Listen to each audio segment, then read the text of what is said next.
Hey BookTube, so I'm going to continue my shelf tour, and this next shelf does not have as many books sitting in front, um, though it has a little bit sitting on top. But the theme for this shelf is also history, but it is Roman history, ancient Greek history, and then the other side of my shelf is mostly like medieval knighthood books, so books on King Arthur and on medieval knights, and it's a mixture of history and like literary studies of Arthurian literature, so kind of a weird mix. I think I'll start with the Greek and Roman books first. So let's go with this book here. This is the Oxford History of the Roman World. This is edited by John Boardman, Jasper Griffin, and Oswin Murray. And as you can see, it's in used condition, so it was once a textbook. But it is fairly clean. But I have not read this yet, or I haven't read a lot of the books on this shelf. Well, that'll be the case with most of my shelves actually, but I've read some, and I'll point out the ones that I have read. But this is not one of them. I have the Greek version of this book too, the Oxford History of Classical Greece or Ancient Greece, and it's basically a collection of essays by scholars. Uh, so so we got Early Rome and Italy by Michael Crawford. That's an essay in here, and then you got the expansion of Rome, Cicero in Rome, the poets of the late Republic, the founding of the empire, um, a whole chapter on Virgil, and then you got a chapter on Roman historians, and it just goes on like that. Each chapter being written by a scholar, and so it's just like a collection of essays on the Roman world and different aspects of that world. So uh, figured it would be a good introduction to reading on the history of Rome. And yeah, so that's that one. Uh, then we have a book that's on top here. This is Michael Grant's book, The Roman World, or The World of Rome, sorry. And yeah, it's just a quite heavily battered um, sort of mass market of Roman history with a few illustrations, and it's got a little collection of illustrations in the back here too. I'm not entirely sure how well this is going to hold up. I did get it fairly battered, but it was fairly cheap anyways. Um, and this is an older book on Roman history. I don't know how much has been discovered since this book was published in probably the 60s. Uh, but I heard that this is a good author to go to um, when reading about Rome. So, and then we'll get to some of the books on top here. I've shown this. Well, anyways, this is Augustine of Hippo, the biography by Peter Green, and a rather old edition here. The new edition is very expensive, so I found or I bought this online used for a fairly good price. And even used, this is very expensive online. Like you probably can't find a used edition of this um, for under $20 very easily. And and I did, and I snapped it up. So very glad to have that. And then we have a sort of biography of Alexander the Great. This is kind of more like a psychological study, and it's by Norman F. Cantor, who uh, who will have some books that'll be on this library tour in the future, and mostly in my medieval shelf, because he's got some books on there. But this is his little slim portrait of Alexander the Great, and I don't know really what to expect. I do have a small collection of Alexander the Great books, though none of them are on this shelf currently because they're in my other collection of books that are moving and traveling with me. Um, anyways, then I think I'll save the medieval books, even the ones that are sitting in front of the shelf, for later, because that'll be sort of like a whiplash between moving between medieval knighthood and moving back to ancient Greece and Rome. So then I'll start on the actual shelf here. With this book, I think we've seen before. This is Ancient Greece. It's an actual textbook. It's got 5 editors on there. I don't know if I really want to read all those out, but it says political, social, and cultural history, and it's just lavishly, lavishly illustrated textbook on the subject. Don't know if I want to show that. Let's see here, there.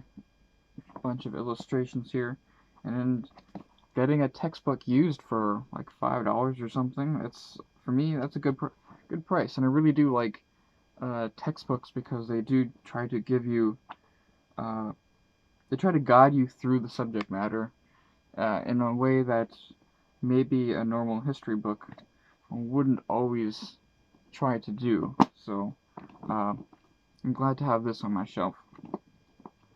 And then we have some Roman textbooks here. So we start off with A History of the Roman People, the 5th edition, and this is edited by Alan Ward, Fritz Heichelheim, Cedric A. Yo. So we got 3 writers here. I don't know if they edit it or if they write it, if they're the authors or whatnot. And then one on the end paper here, we've got a map of Italy. And yeah, it's just double column. It's very different in that it doesn't have a whole lot of illustrations, other than a few black and white illustrations. But yeah, it's A History of the Roman People. Good Roman history book. And then we have another Roman history book, Themes in Roman Society and Culture. And then it says An Introduction to Ancient Rome, and then it's got a bunch of editors there at the bottom too, like a usual textbook. This one has got a lot more of illustrations and stuff. It's got a timeline there. We've got a photograph, a lot more black and white stuff, but let's see if I can find a bigger illustration here. There we got a couple of spot illustrations all around, and then tables and stuff. So it's the usual textbook stuff. I have not read any of these, but I would like to when I get to the Roman period in my Western canon, which hopefully will be sooner rather than later, but we'll see. And then we got a book, another textbook, but it's only authored by one person, and it's A History of the Later Roman Empire by Stephen Mitchell, and it's 284 to 641. So it overlaps in what would be considered the beginnings of medieval history, and that's one of the reasons why I'm glad to have this on my shelf. And this is part of the Blackwell History of the Ancient World series. I had to read their volume on classical Greece by, I think, Peter Rhodes is the author, and I really enjoyed that volume of ancient history, and so I'm hoping that the rest of the series is pretty good. And this is their later Roman version, and as you can see, someone quite liked their pink highlighter in this volume, which doesn't really bother me that much because it's still readable. Yeah, like there's a lot of pink highlighting in here. Look at that, all those notes. So it'll be interesting to have a pink companion as I go through this book. And the funny thing is, because it's a textbook, you can tell they only read about this much, because all the rest here doesn't have any highlighting at all. So the first 100 pages or so are highlighted and annotated like crazy, and then the rest of the book, like the next 300 pages, are completely clear. So that's kind of funny.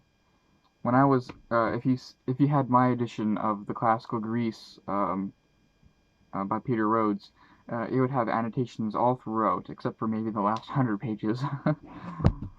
And then we have another book by Michael Grant. This is The Army of the Caesars.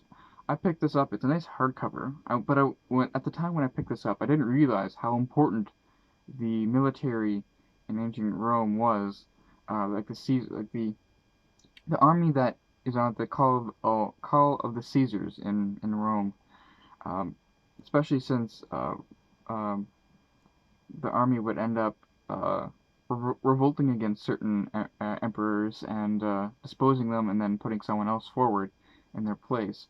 And so you have a lot of assassinations and political intrigue involved in the army of the Caesars that I wasn't aware of when I first picked this up. So I thought it was just like a niche history of Rome, but actually it's central to Roman authority. So that'll be interesting there. Nice to have that one. Then we actually come to a book I've read. I read this book probably 2 years ago. This is The Peloponnesian War by Donald Keegan, and it's just his recount of the Peloponnesian War, which overlaps heavily with Thucydides, but since he's a historian, um, he parses out what Thucydides gets wrong, or what we know, or alternative accounts that we know from other sources that Thucydides doesn't actually take into account. And I found this book fairly boring, um, but I think it's an important book to have on my shelf because it encompasses the entirety of the Peloponnesian War, which Thucydides himself does not. We Thucydides stops 10 years before the war actually ends, and so I like having this book as a reference work for the end of the Peloponnesian War. Even if I didn't find the book terribly interesting, like I find Thucydides is more of a worthwhile read, just as for pure pleasure reading. But for actual history reading, this might be the better way to go. And then we get to the Punic Wars by Nigel Bagnall.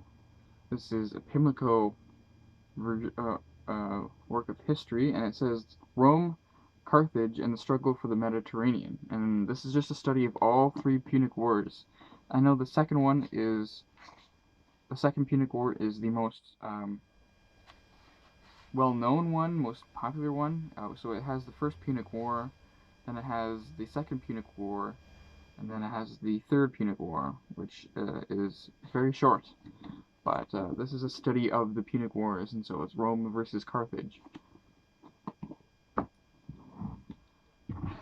And then we come to a more of a popular history author and book. This is The Rise of Rome by Anthony Everett.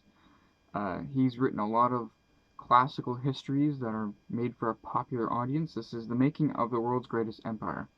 And there was a time when I was looking for books that discuss the beginning of the Roman, or the beginning of Rome. And I think this is a good book to have in that library there. And then we come to a book on the city of Rome itself. This is The Eternal City, A History of Rome, and it's by Ferdinand Addis. It's a very nice cover there, and it's actually quite thick. And it's a study, actually, of Rome throughout the ages, not necessarily on Rome as an emperor or as a republic, except for when it has to do with the actual city itself. And from the sample that I read at the very beginning of this, it's very well written. It's much more well written than a usual history book, so I'm looking forward to getting to this book. And then we get to sort of like another textbook-like work, but it's by a good Roman historian. It's The History of the Roman World, 753 BC to 146 BC, and it's by H.H. Scullard, and it's and it's the 4th edition of I think the last edition that he wrote before he died. And it's just a book on the rise of Rome. So much an older work of scholarship than the Anthony Everett book. So very different approaches. So this one's like a popular history of the rise of Rome, and this is more of a scholarly textbook version of the rise of Rome. And it's good to just have both. Have that introductory book and then have the more little bit more of a undergraduate study level book. And then we have the Cleopatra by Stacy Schiff. This is her biography of Cleopatra. I've heard a lot of good things about Stacy Schiff as an author, and then so having this book here, I think will be an interesting book to read during my read of Roman literature. And then you can't have books on the Roman Empire without a book on the fall of the Roman Empire and this is by Peter Heather, and it says A New History. New as in probably 2005. So new, very new. 20 years ago already. But yeah, a nice volume of the fall of Rome. And then we come to the classic of Roman literature that everyone always associates with Rome, or with a reading of Roman literature. We have The Decline and Fall of the Roman Empire by Edward Gibbon, and I only have the volumes 2 and 3 of the Penguin version of the Decline and Fall, and then I have volume 1 in this modern library, this Naked Modern Library edition here. So this is volume 1 of the Decline and Fall, and then it continues on with the Penguin. But it's not a set by any means, but they do overlap. Like this volume here overlaps with volume 2 of the Penguin version, and so it's nice to have them together to basically have the full set in physical edition. And I'm glad about that. I'm glad to have that. And so that's it for the Roman books. At the 17-minute mark, I'm gonna put all these back, and then we can get to the medieval books, and I'll show you those right away. And yeah, I have not done a whole lot of reading in Roman literature. Not a whole lot. But I am working my way through the Western Canon reading list, and that includes a lot of. That will bring me right into the Roman period, and I hope to read not all of these books, I don't think, but a good chunk of them. I would like to give a read during that time. We'll see if that ends up happening, but they're on my shelf for a reason, and I would like to think that I would end up reading them during that time. You think would be the most convenient time to read them when you're reading the literature, the primary sources of the period. But anyways, now we're going to get on to medieval literature and knighthood. So then we start off with this book on King Arthur. This is the Mammoth Book of King Arthur, and it's by Mike Ashley, who does a lot of editing of Mammoth books in this line here, the Mammoth Book. Usually it's him editing a work of short stories.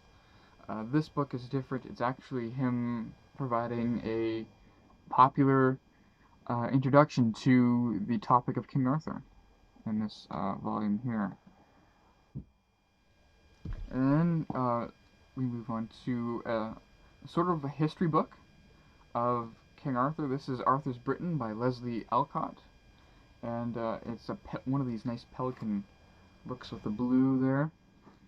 And this is like a book that tries to parse out what we can know about the so-called Arthurian period in British history, where there's this period where King Arthur is said to have lived, but the evidence is very scant, and but a lot of books like this have been made. We'll be seeing more on this shelf about trying to figure out whether or not there's an actual figure in history that King Arthur is based upon. So that's that book there. Then we have a book on just knighthood in general. This is The Knight and Chivalry by Richard Barber. and it's an older book on medieval chivalry, and I have a few more like that. Uh, are they on the shelf? Doesn't look like it. Well, some of them are, but not all of them. And then we have a book on French chivalry by Sidney Painter, just a tiny little thing, and yeah, it's not even 200 pages. It's more like a glorified essay on French chivalry. And then we have The Development of Arthurian Romance by Roger Sherman Loomis. This is a Dover edition of this little introductory work on Arthurian romance. And Roger Sherman Loomis is actually, he was at one point one of the go-to scholars on Arthurian literature, on the topic of Arthurian scholarship. And I have a few more of his books that are actually on the shelf here, so we'll get to them right away. And then we have The Night in History by Francis Gies. Francis Gies, The Night in History. This is one of the few books that's actually still in print on this subject. And so then we have a little study of the night. They have a bunch of books in this line here. There's Life in the Medieval Castle, Life in a Medieval Village, and I think there's maybe one or two more. But this is The Night in History, and then we have another popular author on the historicity of King Arthur. This is The Discovery of King Arthur by Geoffrey Ashe, and he's written a few books that popularized the historical King Arthur during this period of time, and it's 1980s, 1985 this book came out, but he has a few more on the subject that he actually ended up writing, and I think he did a few documentaries and stuff too on the subject. And then we get to an actual literary study. This is the Literature of the Middle Ages by W.T.H. Jackson, with a pretty cool cover there. And this includes a study of all different kinds of medieval literature. So it studies the romance, the chants and digest, the dramatic epic, the medieval lyric, the drama, and the beast epic. So all different kinds of study there of medieval literature. And then we have this is Bloom's Major Literary Characters series. This is the King Arthur volume. So this is a Harold Bloom edited volume, or at least introduced volume. And it's just a bunch of scholarly essays on the figure of King Arthur in a couple of works of literature. I think this volume focuses mostly on Thomas Malory, so the figure of King Arthur and Thomas Malory, and also on I think T.H. White's The Once and Future King, and is it one other thing too? Oh, and Tennyson. Tennyson's King Arthur in his poems of Arthurian myth. So this is like a scholarly or literary criticism on the figure of King Arthur in those works of literature. And then we get some more history of chivalry. This is just called Chivalry, and it's by Michael Keane. Another work of medieval literature, or of medieval history. And then we have the Cambridge Companion to Medieval Romance. This is edited by Roberta Kruger, and it's just got all kinds of essays on medieval romance. Yeah, the origin, forms, and context of medieval romance, European romance and medieval society, and European transformations. So all different aspects of medieval literature in the form of romance, which is a very specific romance, a specific type of literature for the period. And then we got this is Arthurian Romance, a short introduction, and it's by Derek Parcel. And it's just very much a short work, just introducing Arthurian romance. And then we have the Arthurian Handbook, the second edition, and this is by Norris J. Lacey, Jeffrey Ashe, and Deborah Monkoff. And Norris J. Lacey is one of the more influential scholars of medieval literature and Arthurian romance, just in general. At least he was at one point. And then we get to another Robert Sherman Loomis book. This is his edited volume of Arthurian Literature in the Middle Ages, a collaborative history. And it's just this really nice hardcover here of different essays by different scholars, all on the subject of Arthurian literature. So it's got different, yeah, there's a chapter on Arthur in early Welsh verse. There's the Welsh triads, the legend of Arthur's survival. There's a chapter here on Geoffrey of Monmouth, on Wace. There's a chapter on Leomund's Brute, and there's the origin and growth of the Tristan legend. And it just goes on through all different aspects of Arthurian literature, all written by different scholars. And then we have another Richard Barber book. This is his book on the Holy Grail, and it says Imagination and Belief. And I think we got actually a very nice hardcover dust jacket there, nice painting there, and it's his study of the idea of the Holy Grail. And I believe it's not just medieval literature, like the study of the Holy Grail and medieval literature, but actually on how the figure of the Holy Grail has transformed into the modern age. So it's a study from the medieval literature and then how it's been transformed over the centuries. And then we have another book on the so-called history of King Arthur. This is The Age of Arthur by John Morris, and it's a history of the British Isles from 350 to 650. I've heard two things about this book. One, that the scholarship is shady, and two, that the book is very well written. So I'm going to read it and hopefully enjoy it, but maybe I'll need to be reading this with a grain of salt. So there's that one. And then we have the New Knighthood, A History of the Order of the Temple by Malcolm Barber. This is a Cambridge paperback, and it's a study of the Order of the Temple, which was the